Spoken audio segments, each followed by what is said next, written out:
সম্মানিত দর্শক শ্রোতা, সময় হলো টিপস বলার। আমরা টিপসটি বলেই আমরা চলে যাব আপনাদের প্রশ্নের উত্তর দিতে। টিপস বলবো এখন স্বাস্থ্য টিপস। স্বাস্থ্য টিপসে আমরা রেখেছি পিঠের ব্যথা কমছেই না, কি করবেন? থাকে না এরকম যে এত কিছু করছি, এই করলাম সে করলাম, পিঠের ব্যথা কমছেই না, কি করব? সব কিছুই এখন ডিজিটাল মাধ্যমের উপর নির্ভরশীল হয়ে পড়ছেন। আমরা খাবার খাচ্ছি, এই খাবার অর্ডার দিচ্ছি আমরা ডিজিটালের মাধ্যমে। তো এরকম নির্ভরশীল আমরা। পড়াশোনা থেকে বাজার, দোকান সব কিছুই সামলানো যাচ্ছে ফোন কিংবা কম্পিউটারের পর্দা অথবা অন্য কোনো মাধ্যমে। ফলে কায়িক পরিশ্রম খানিক কম হচ্ছে।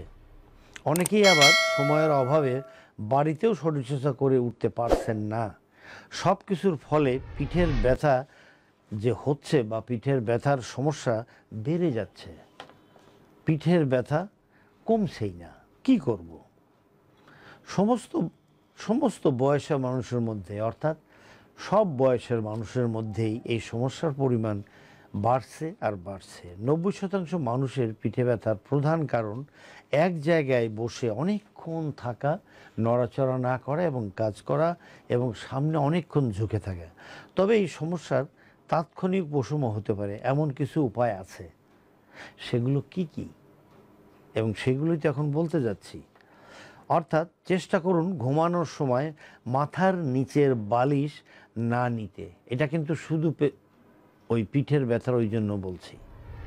নিয়মিত এক্সারসাইজ করবেন। এক্সারসাইজে কি, যে জায়গায় ব্যথা ওই জায়গার স্ট্রেচিং করতে হবে, ওই মাংসের স্ট্রেচিং করতে হবে, ওই মাংসকে শক্তিশালী করার জন্য স্ট্রেংথেনিং করতে হবে। শরীরচর্চা করলে পিঠের ব্যথা কমে যায়, এটা প্রমাণিত, এটা আমরা দেখেছি এবং এটা প্রুভড। অফিসের কাজ করার সময় একই জায়গায় এবং একই ভঙ্গিতে অনেকক্ষণ বসে না থাকা, অর্থাৎ থাকবেন না, এবং মাঝে মাঝে হাফ অ্যান আওয়ার পর উঠে দাঁড়ান, পেছন দিকে বাঁকা হন, সামনের দিকে বাঁকা হন। প্রতি 20 মিনিট অন্তর বিরতি নেন। প্রথমে 20 মিনিট দিয়ে শুরু করেন, গ্র্যাজুয়ালি টাইম আস্তে আস্তে বাড়াবেন। উঠে দাঁড়ান এবং হাঁটাচলা করেন। এখন চলে যাচ্ছি, এগুলো বললাম আমরা এক্সারসাইজ। এখন চলে যাচ্ছি খাদ্যাভ্যাসের কোন ভুলগুলি অসুস্থতার ঝুঁকি বাড়ায়।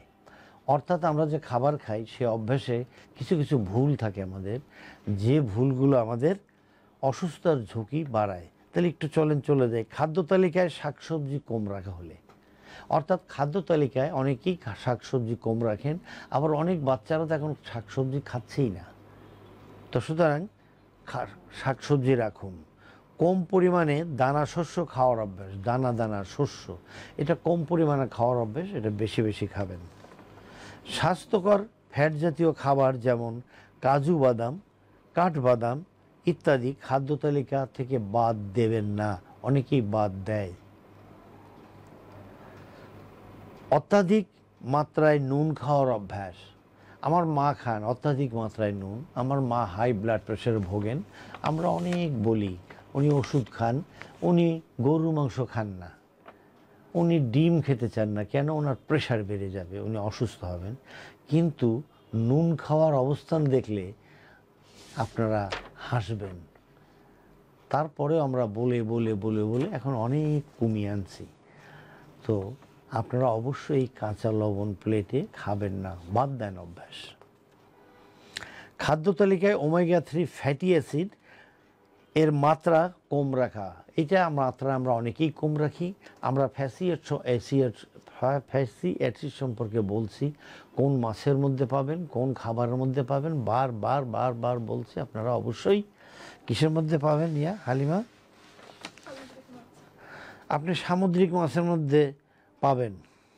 দেখবেন এর মধ্যে আমাদের ভিডিও দেওয়া আছে, ভিডিওটা আপনারা দেখেন এবং এই অভ্যাসটা গড়ে তুলুন। আল্লাহ পাক আপনাদেরকে অবশ্যই ভালো রাখবেন।